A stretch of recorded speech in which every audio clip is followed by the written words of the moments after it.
ಸೀನಾ ಅವರೇ, ಅರ್ಶಿನದ ದಾರ ತೆಗೀರಿ.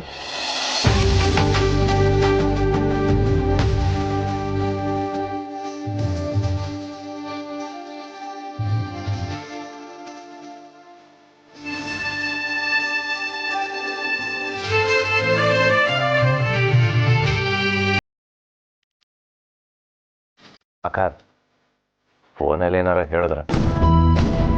ಏನು ಮಾತಾಡ್ಲಿಲ್ಲ ಸೀನಾ. ಆ ಹುಡುಗಿ ಹಂಗೆ ಕಾಲ್ ಕಟ್ ಮಾಡ್ಬಿಟ್ಲು. ಅದಕ್ಕೆ ನಾನು ಆಮೇಲೆ ಫೋನ್ ಮಾಡಿ ಮಾತಾಡ್ತೀನಿ ಬಿಡಿ. ಮೊದಲು ಅಣ್ಣ ಅತ್ತಿಗೆ ಆಶೀರ್ವಾದ ತಗೊಳ್ಳಿ, ಹೋಗ್ರಪ್ಪ. ಅಯ್ಯೋ, ಎಲ್ಲನ ಉಂಟ ಮಾದಪ್ಪಣ. ಮೊದಲು ದೊಡ್ಡವರ ಆಶೀರ್ವಾದ ತಗೋಬೇಕು. ಬಾಮೇದ ಗುಂಡು, ಮೊದಲು ನಿಮ್ಮ ಅಪ್ಪ ಅಮ್ಮನ ಆಶೀರ್ವಾದ ತಗೊಳ್ಳಿ, ಹೋಗಿ. ಹೇಳಕ್ಕೆ 100 ಕಾಲ ಚೆನ್ನಾಗಿರಪ್ಪ. ನನ್ನ ಮನೇನು ಬೆಳಕು. ಆದಷ್ಟು ಬೇಗ ನೀವಿಬ್ರು ಬೇರೆ ಬೇರೆ ಆಗಿ ಹೋಗಿ ಅಣ್ಣ ಅತ್ತಿಗೆ ಆಶೀರ್ವಾದ ತಗೊಳ್ಳಿ. ಅಯ್ಯೋ, ನಮ್ಮ ಆಶೀರ್ವಾದ ಯಾವಾಗ್ಲೂ ಇದ್ದೇ ಇರತ್ತೆ ಅಂಕಲ್, ಪರವಾಗಿಲ್ಲ ಬಿಡಿ. ಅದಕ್ಕೆ ನೀವು ಮುಟ್ದೇನೆ ಆಶೀರ್ವಾದ ಯಾವಾಗಲೂ ಇರುತ್ತೆ ಅಂದಮೇಲೆ ಇನ್ನು ನೀವು ಮುಟ್ಟಿದ್ರೆ ಅದೆಷ್ಟು ದೊಡ್ಡ ಆಶೀರ್ವಾದ ಸಿಗ್ಬೇಡ ಅಲ್ವಾ? ಆಶೀರ್ವಾದ ಮಾಡಿ ಅದಕ್ಕೆ.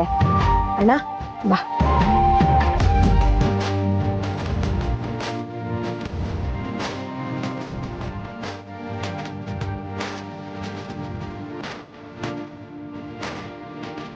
ಚಿನ್ನದಂತ ಮಾವನಿಂದ ಚಿನ್ನದಂತ ಸೊಸೆಗೆ ಚಿನ್ನದ ಗಿಫ್ಟು.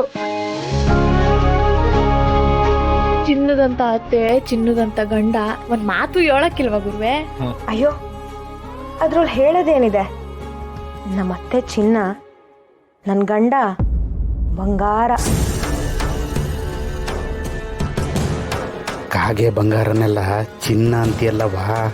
ಈ ಪಾಪಿ ಅಷ್ಟೆಲ್ಲ ಮಾಡಿದ್ರು ನೀನು ಮಾತ್ರ ಎಂಥ ಒಳ್ಳೆ ಮಾತಾಡ್ದೆ ತಾಯಿ. ನನ್ನ ಲೀಲಾ ಚಿನ್ನ. ಅವಳು ಒಂದು ದಿನನೂ ರಶ್ಮಿಗೆ ನೋವೇ ಮಾಡಿಲ್ಲ ಅಲ್ವೇನೆ ಲೀಲಾ? ಸರಿ ಸರಿ, ಎಲ್ಲ ಆಯ್ತಲ್ಲ, ಬನ್ನಿ ಊಟ ಮಾಡುವ. ಬನ್ನಿ ಬನ್ನಿ ಬನ್ನಿ ಬನ್ನಿ. ಅತ್ತೆ ಬನ್ನಿ, ನಮ್ಮನೇಲಿ ಊಟದ ಸಂಸ್ಕಾರ ಏನು ಅಂತ ತೋರಿಸ್ತೀನಿ.